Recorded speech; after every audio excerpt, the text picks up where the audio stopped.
और मैंने खोजना शुरू किया तो पता चला भारत में सबसे ज्यादा गाय का कत्ल भारत की सरकार कर रही है, मुसलमान नहीं कर रहे हैं। और इस देश में ऐसे कई मुस्लिम समाज हैं जिनको मैं जानता हूं जो गाय को वैसे ही पालते हैं जैसे आप पालते हैं। आप कभी आइए, गुजरात में कच्छ नाम का एक जिला है। कच्छ जिले में एक नहीं सैकड़ों मुसलमान नहीं हजारों हैं जो गाय पालन करते हैं। गाय का दूध बेचते हैं, दूध में से दही बनाते हैं, दही से मक्खन निकालते हैं, मक्खन से घी बनाते हैं और बेचते हैं। आप राजस्थान में आइए, बीकानेर, जैसलमेर, बाड़मेर, ये तीनों जिलों में एक नहीं हजारों मुसलमान हैं जो गाय पालते हैं, गाय का दूध बेचते हैं, दूध में से मक्खन बनाते हैं, फिर घी बनाते हैं और धंधा करते हैं। राजस्थान का एक इलाका है अलवर, मेवात क्षेत्र कहते हैं। पूरा मेवात क्षेत्र जो है ना मुस्लिम समाज के भाइयों से डोमिनेटेड है। वहां एक नहीं सैकड़ों मुस्लिम भाई हैं जो गाय पालते हैं, गाय का दूध पीते हैं, गाय के दूध से दही बना के वैसा ही घी और बिजनेस करते हैं। मुसलमान गाय नहीं काटते। ये बहुत बड़ा भ्रम है जो हम हिंदुस्तानियों के बीच में फैलाया अंग्रेजों ने, और ये भ्रम फैलाया था अंग्रेजों की रानी ने, जिसको हम दुर्भाग्य से विक्टोरिया कहते रहे हैं। उसने एक चिट्ठी लिखा था 1894 में। अंग्रेजों का एक अधिकारी हिंदुस्तान में था, उसका नाम था लैंसडाउन, गवर्नर था इस देश में। उसको एक चिट्ठी लिखा, विक्टोरिया ने चिट्ठी लिखा कि देखो, हम भारत में जितने कत्ल खाने चलाते हैं उनमें सबसे ज्यादा गाय कटती है। ये भारत के हिंदुओं को पसंद नहीं है क्योंकि ये उनकी अधिष्ठात्री है, माने हम उसको पूजनीय मानते हैं, मातृ समान मानते हैं। हिंदुओं को पसंद नहीं है और वास्तव में मुसलमान भी नहीं पसंद करते गाय को मारना और उसको खाना। गाय तो हमारे लिए काटी जाती है, माने अंग्रेजों के लिए काटी जाती है। अब भारत में हिंदू और मुसलमान कभी एक हो गए और गाय बचाने में लग गए तो हमारी सरकार नहीं चलेगी भारत में। इसलिए तुम एक काम करो कि जितने कत्ल खाने चल रहे हैं गाय काटने के लिए, उनमें मुसलमानों की भर्ती कर दो और हिंदुओं को बताओ कि गाय देखो मुसलमान काट रहे हैं।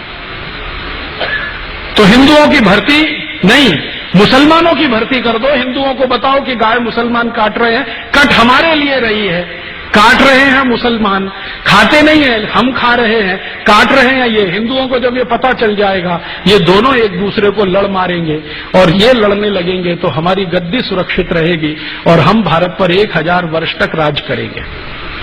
ये विक्टोरिया की चिट्ठी है, लैंसडाउन को 1894 में लिखी गई।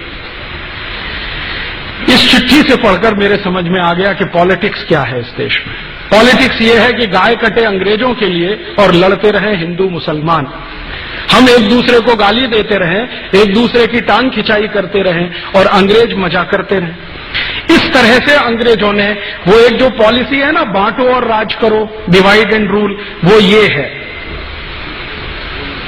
तो इस डिवाइड एंड रूल में हमको फंसाया, गाय को कटवाया और एक दो नहीं करोड़ों गाय को कटवाया इस देश में। एक कत्ल खाना जो कलकत्ता से शुरू हुआ, धीरे धीरे भारत के हर कैंट एरिया में फैल गया।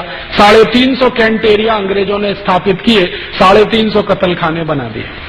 गांधी जी इन्हीं की खिलाफत करते थे अंग्रेजों के जमाने में।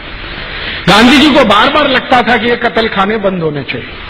और गांधी जी के पहले एक और बहुत महान व्यक्ति हुए इस देश में जिनको बहुत पीड़ा होती थी इन कत्ल खानों के चलने से। उनका नाम था स्वामी दयानंद सरस्वती, जिन्होंने आर्य समाज की स्थापना की। उन्होंने तो अपने जीते जी एक फौज तैयार कर दिया गोरक्षा के लिए। स्वामी दयानंद सरस्वती ने एक संगठन बना दिया जिसका नाम आर्य समाज, आज तक जीवित है। 125 वर्ष पुराना संगठन है, कांग्रेस से भी पुराना संगठन। कांग्रेस जो राजनीतिक दल है ना, उससे पहले का ये आर्य समाज है। इसका एक ही काम था, गोरक्षा करना। और इस आर्य समाजी संगठन ने पूरे देश के नौजवानों को ऐसा चार्ज कर दिया था कि भारत के 7,32,000 गांवों में हर जगह गोरक्षा समिति बन गई थी। 1870 से ये शुरू हुआ और 1894 में आकर ये आंदोलन अपने सबसे उच्चतम शिखर पर था।